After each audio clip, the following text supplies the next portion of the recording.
और अब आज की सबसे अहम खबर आपको बताते हैं। वक्फ संशोधन विधेयक लोकसभा में पास हो गया। 12 घंटे की चर्चा के बाद रात 2 बजे बिल पर वोटिंग हुई, जिसमें 520 सांसदों ने भाग लिया। बिल के पक्ष में 288 वोट पड़े, तो वहीं विपक्ष में 232 वोट डाले गए। अल्पसंख्यक मामलों के मंत्री किरेन रिजिजू ने इसे उम्मीद यानी कि unified Waqf management empowerment efficiency and development नाम दिया है। आज दोपहर 1 बजे ये बिल राज्यसभा में पेश होगा, जहां इस पर चर्चा के लिए 8 घंटे का जो समय है वो तय किया गया है। लोकसभा में चर्चा के दौरान AIMII सांसद असदुद्दीन ओवैसी ने बिल फाड़ दिया था। उन्होंने कहा कि इस बिल का मकसद मुसलमानों को जलील करना है। मैं गांधी की तरह वक्फ बिल को फाड़ता हूं। बिल पर चर्चा के दौरान गृह मंत्री अमित शाह ने कहा कि वक्फ में गैर इस्लामिक नहीं आएगा।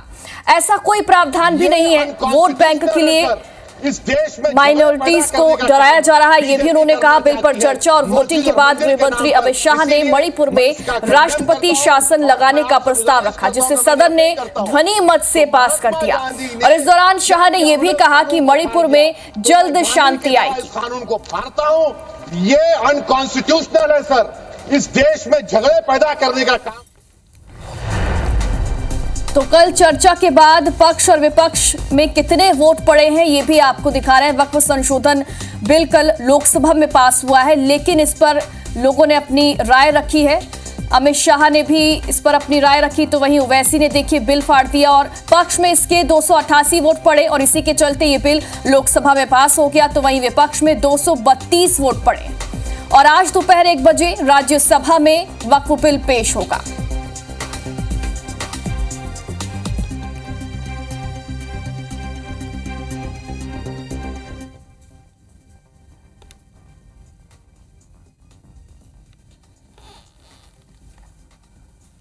तो वक्फ संशोधन बिल जो है वो आज राज्यसभा में पेश किया जाएगा। भारत के गृह मंत्री अमित शाह जी के कहने के बाद भी वही राग अलाप रहे थे कि हम पे बुलडोज किया जा रहा है या ये है। जब कह दिया उन्होंने, कितने हमने फैसले सुनाए कि सुप्रीम कोर्ट, हाई कोर्ट में समय समय पे ये तय हुआ है कि कोई भी वक्फ बोर्ड ये रिलीजियस बॉडी नहीं है, स्टैच्यूटरी बॉडी है।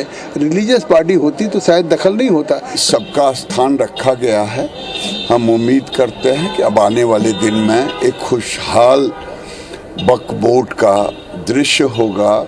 इन्हें की ज़मीन हड़पो नहीं, बल्कि गरीबों को ज़मीन पर हक मिले। वक्फ बिल पारित हो गया है और मणिपुर के राष्ट्रपति शासन का अनुमोदन भी हो गया है।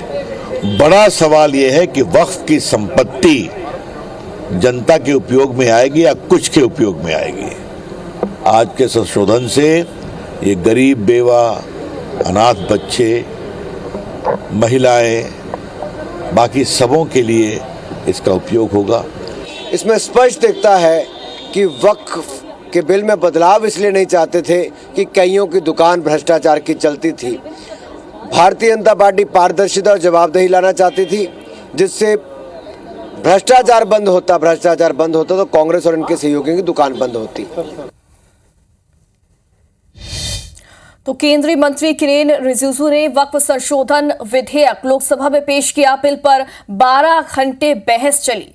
बिल पर चर्चा में रिजिजू ने 58 मिनट अपनी बात रखी। उन्होंने कहा कि अगर हमने संशोधन बिल पेश नहीं किया होता तो जिस इमारत में हम बैठे हैं उस पर भी वक्फ संपत्ति होने का दावा किया जा सकता था।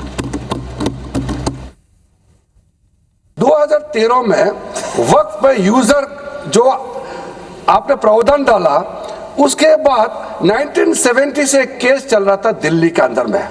दिल्ली के अंदर में हमारा सीजो कॉम्प्लेक्स है, पार्लियामेंट बिल्डिंग है, कई प्रॉपर्टीज है और इसको वक्फ बोर्ड, दिल्ली वक्फ बोर्ड ने क्लेम किया कि ये वक्फ प्रॉपर्टीज है।